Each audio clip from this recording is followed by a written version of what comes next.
આજના ઉનાળામાં ગરમીમાં બફાતી ત્રાહિમામ પ્રજાને અમારા બાળપણમાં અમે જોયેલે ભવ્ય ઉનાળાની જે રજવાડી છે એ ક્યાંથી સમજાય?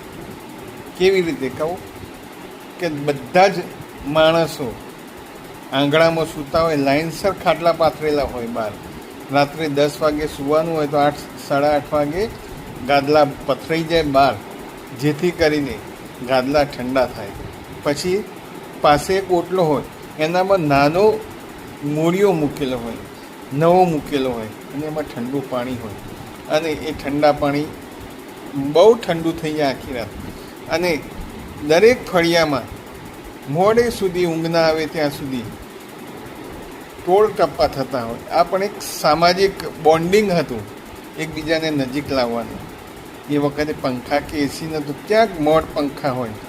અને પંખા નહોતા ત્યારે પૂંઠાના વીંજણા હતા, પૂંઠા આમ તેમ નાખવાના. પણ એ પણ એક જિંદગીની મજા હતી, જે આજે એસીમાં રહેતી પ્રજાને નહીં સમજાય. આજની પ્રજા મોડેથી આવે રાત્રે, અને એસી જમીને તરત એસી ચાલુ કરીને અંદર સૂઈ જાય, જાણે કોઈ ગુફામાં બાવો સાધના કરવા માટે ગયો હોય. એ પણ એક મજા હતી. ભલે થોડાક સાધનો ઓછા હતા, પણ મજા કંઈક ઓર હતી.